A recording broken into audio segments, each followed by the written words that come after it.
નવસારીની કે જ્યાં હોસ્ટેલમાં રાખી બાળકોને ભણાવતા વાલીઓ માટે ચેતવણી સમાન કિસ્સો સામે આવ્યો અને તપોવન સંસ્કારધામમાં માસૂમ બાળકના શંકાસ્પદ મોતને લઈને સીસીટીવી સામે આવ્યા છે।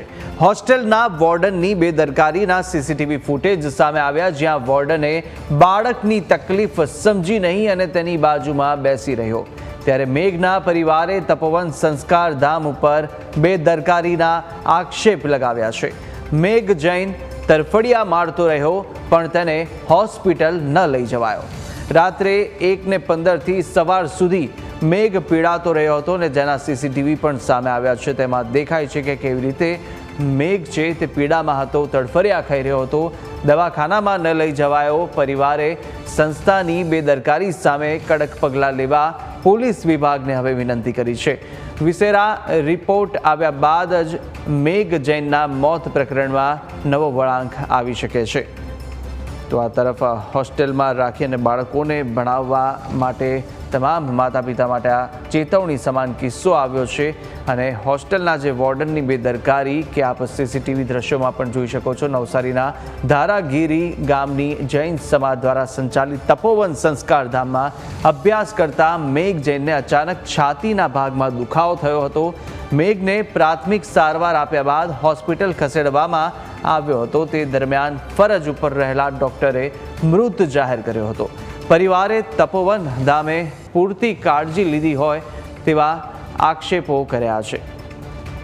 તો મૃતકના પરિવારે સંસ્થામાં આવી અને કર્મચારીઓ સાથે ઘર્ષણ કર્યું હોવાનો પણ આક્ષેપ થયો છે। સીસીટીવી ફૂટેજ પણ સામે આવ્યા છે, તેમાં પણ સ્પષ્ટ દેખાય છે કે કઈ રીતે આ વિદ્યાર્થી છે, આ મેઘ વિદ્યાર્થી કે જે તડફડિયા ખાતો હતો, પીડાતો હતો। વધુ વિગતો મેળવીએ સંવાદદાતા જીગર ફોન લાઈન પર જોડાયા છે।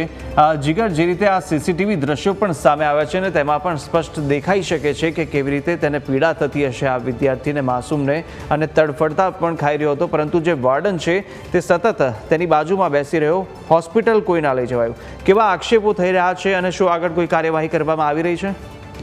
જી કુશાક, સમગ્ર ઘટનાની વાત કરવામાં આવે તો નવસારી નજીક તપોવન સંસ્કાર ધામની આ ઘટના છે કે જ્યાં બાળક છે મેઘ જૈન, તેને શનિવારે રાત્રેથી તકલીફ થતી હતી। રાત્રે 1 વાગ્યાથી સતત તેને છાતીમાં દુખાવાની ફરિયાદ કરતો હતો અને પોતાની તબિયત સારી નથી એવું સંસ્થાને જણાવી રહ્યો હતો, છતાં પણ તેને કશે તાત્કાલિક હોસ્પિટલમાં કે સારવાર અર્થે લઈ જવાયો ન હતો અને બીજે દિવસે સવારે એનું મૃત્યુ થયું હતું। જે દ્રશ્યોમાં જોઈ શકાય છે કે જે સંચાલકો છે તેમના કહેવા મુજબ એને હોસ્પિટલમાં લઈ જતી વખતે રસ્તે મૃત્યુ પામ્યો છે, પરંતુ દ્રશ્યોમાં સ્પષ્ટ જોઈ શકાય છે પરિવાર પણ એ પ્રકારનો આક્ષેપ કરી રહ્યો છે કે આ મેઘનું મૃત્યુ અંદર જે હોસ્ટેલ છે તેની અંદર જ થયું છે। સમયસર સારવાર ન મળવાના કારણે પોતાના પરિવારે એક પોતાના 13 વર્ષીય પુત્ર ગુમાવ્યો છે। આ અંગે પરિવાર સતત સંચાલકોની બેદરકારીનો આક્ષેપ કરી રહ્યું છે। આ પરિવાર છે તે મધ્યપ્રદેશનો રહેવાસી છે।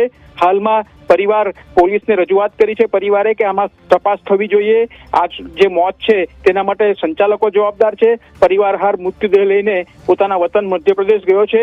હવે એમના પરિવાર જોડે હાલ સંપર્ક નથી, પરંતુ જો પરિવાર આ વિશે કોઈ ફરિયાદ નોંધાવે તો આગામી દિવસોમાં ખબર પડશે। પરંતુ હાલ જે પોલીસ છે તેણે પોસ્ટમોર્ટમ કરીને વિસેરા રિપોર્ટ લઈને આગળની તપાસ હાથ ધરી છે। જી કૃષાક।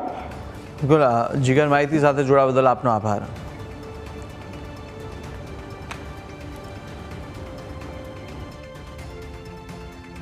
कल की घटना जो हुई उसमें बच्चे को अचानक इसमें दर्द हुआ, चेस्ट पेन हुआ और हम अस्पताल में लेके जाने की कोशिश की, लेकिन बच्चा बीच में ही उसका देहांत हो गया। ये हम लोग को बच्चे को हमारे सब डायरेक्टर और हमारे सब हैं और का सब उनको बच्चे को केयर करते हैं पूरा, उनको खाने से एक्टिविटीज़ में हर जगह उनके साथ में रहते हैं। जहाँ खाना खाने जाए उनका क्या दवा चल रही है वो सब दवा भी उनको सब देते हैं, ट्रीटमेंट करते हैं टाइम पर। वो लोग आके वो लोग थोड़ा हमारा